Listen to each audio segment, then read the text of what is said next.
Saya telah terima jawapan daripada Yang Menteri mengenai declassifying document, dan jawapan tadi pun sama dengan jawapan yang telah diberikan kepada saya secara tulisan. Bila saya baca pandangan kementerian dalam isu mengapa nak merahsiakan di perjanjian konsesi ini, saya not sure what to make of it, sebab ini jelas bahawa market atau pasaran Malaysia sekarang has already factored saham termasuk dengan isu jual beli di pasaran. It's already been factored. Kos-kos ini telah dikeluarkan, dikemukakan semasa perjanjian itu ditandatangani oleh Kerajaan Persekutuan dan juga oleh Kerajaan Selangor pada masa itu. So, bila semua orang tahu apa kos yang akan dibeli dan siapa syarat-syarat dan sebagainya. So, logik untuk merahsiakan perjanjian ini, saya minta maaf, tidak masuk akal sebenarnya.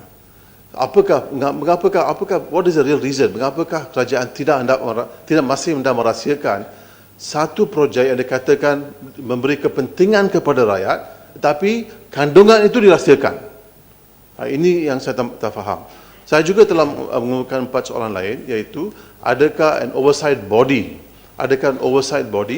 untuk oversee pelaksanaan implementation of the perjanjian ini. Sebab ini this is about $9 billion project dan it involves oversight. Kerana takut ada banyak ketirisan dan juga rasuah.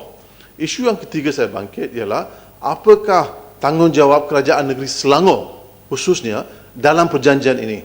Sebab saya baca dalam surat khabar jelas bahawa kerajaan negeri Selangor ada 2 tanggungjawab yang besar, iaitu memberi tanah dan juga memberi development order. Itu sahaja. Tapi mengenai kos, mengenai teknologi yang digunakan, mengenai kontraktor, tender proses, langsung tidak ada apa-apa tanggungjawab. So saya minta kerajaan dan menteri untuk menjelaskan apakah sebenarnya, mengapa yang penting merahsiakan satu projek yang dikatakan adalah kepentingan rakyat tetapi dirahsiakan kandungan itu. Terima kasih. Saya yang berhormat Klang, sememangnya saya telah memberi jawapan bertulis kepada beliau, tapi belum lagi puas hati. Tapi ada 3 perkara. Nombor 1, perjanjian itu adalah perjanjian antara 2 kerajaan, kerajaan negeri, kerajaan pusat.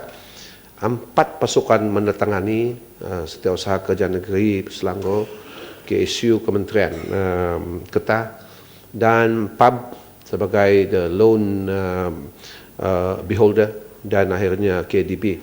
Dalam mana-mana perihal untuk mendeklasifikan sesuatu dokumen yang didefine sebagai sulit, yang memerlukan persetujuan semua pihak. Okay. Dan seperti yang berhormat telah katakan tadi, there is nothing secret actually strictly, but the principles are important, sangat penting.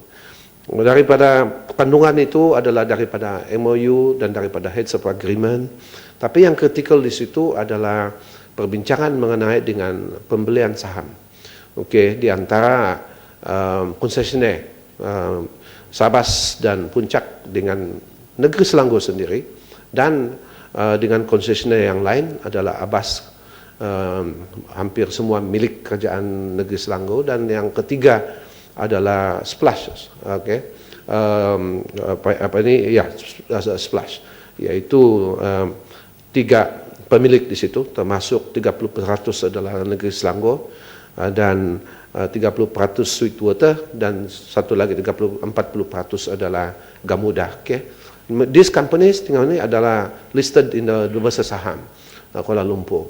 Dan dari sisi kandungan, not really banyak yang terlalu sulit, kerana yang berhormat mengatakan juga semua pun tahu. Tapi dari segi prinsipal itu sangat penting untuk dipatuhi. Jadi pada saat ini pandangan daripada AG adalah kerana masih lagi dalam perbincangan, peneliti Gamuda masih lagi mau berbincang dengan negeri Selangor, dan nampaknya Puncak pada setakat ini masih ada lagi yang perlu dikemaskini dengan KDB. So adalah penting kita hormati Saya katakan di sini perjanjian tersebut dan kita akan review kedudukan apabila dah selesai semua terma-terma khususnya condition precedents yang termasuk dalam perjanjian tersebut. But to be really frank, many are this listed company, they put it up already to their board dan begitu semua. But yang berhormat, ya, kamu memerintah di Selangor, you know, you can go, MB baru sudah baca, and all the discussion, all the negotiation telah lakukan secara profesional, secara terbuka dan tidak harus ada keraguan mana-mana. Kedua, joint oversight untuk makluman dalam perkara ini dari segi pelaksanaan khususnya Langatu kita ada joint committee bersama dengan pengurusan dengan saya dan MB sendiri. Okey, yang boleh memesyuarat masa ke semasa dan boleh meminta tahu semuanya technical specs yang telah pun dipersetujui dan dilaksanakan melalui open tender ada dalam proses ini. Jadi tidak ada sebenarnya yang perlu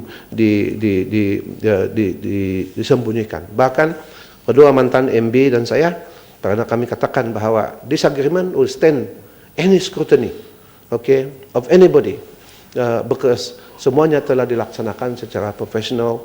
KDB, kumpulan daripada Selangor, you punya SUK pada waktu itu pun telah secara terbuka dan the terms are all minuted and so forth. Jadi saya hanya mengatakan supaya the principle itu dihormati. Yang ketiga itu dari segi tanggung jawab adalah tidak betul bahawa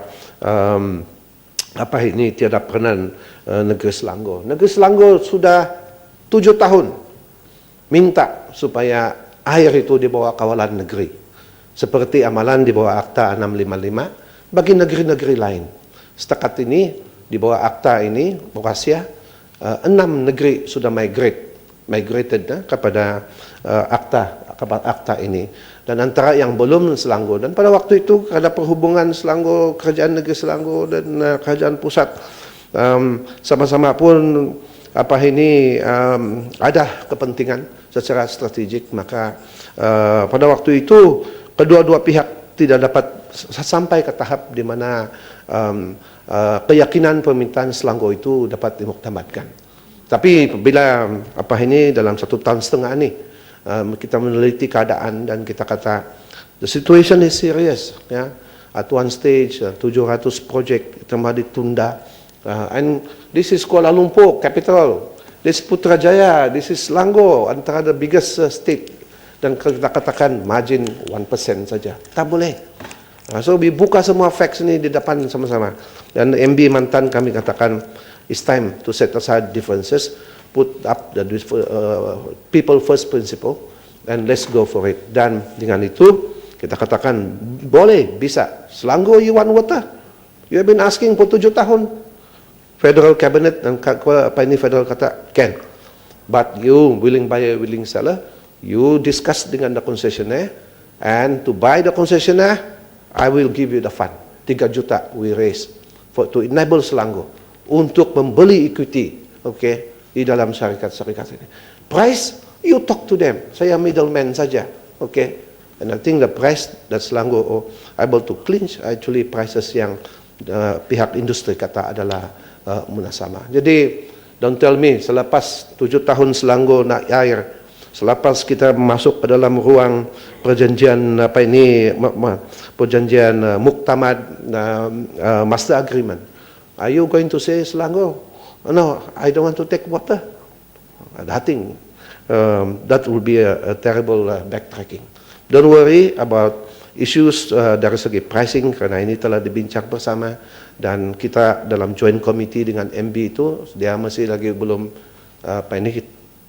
sibuk dengan kerja baru, barangkali belum ada masa untuk meneliti bersama keadaan, tapi siapa-siapa melalui dalam kerjaan negeri. Exco got a copy of the agreement.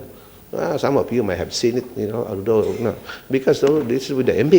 And bila-bila perlu, dan untuk 3 tahun ini kita akan berbincang apa-apa masalah yang dihadapi, dan pejabat kami di Putrajaya terbuka sentiasa untuk memastikan apa yang dimeteraikan itu dapat ditunaikan demi rakyat di Selangor, wilayah persekutuan Kuala Lumpur dan yang Putrajaya. Saya fikir kita ada percanggahan dalam prinsip, isu prinsip. Saya ingat isu prinsip yang dikatakan oleh Gombak, yang bermakna Gombak ataupun yang amat berhormat Menteri Besar Selangor ialah Selangor mendukung prinsip transparansi. Transparansi dalam semua perjanjian yang dibuat oleh Kerajaan Negeri Selangor. So oleh kerana itu kita hendak dikemukakan isu transparansi, because transparency has never gone wrong. Has never gone wrong. Because there's no transparency, kita ada masalah dalam kerajaan dan juga kita ada banyak ketirisan dan juga banyak rasuah. So oleh kerana itu, dan juga isu yang dibangkit oleh Menteri mengatakan bahawa isu jual dan beli saham masih dilaksanakan, belum dimuktamadkan. Ini menjadi masalah, oleh kerana itu tidak boleh memberikan ataupun diklasifikasikan concession agreement. Tapi seperti yang saya kata Pak Menteri, bahawa isu ini telah has already been factored by the market already. Semua orang tahu. Semua orang tahu, pemegang-pemegang saham pun tahu apa isu, berapa nilai harga saham dan sebagainya. So the basis for the principle of not declassifying really does not make sense.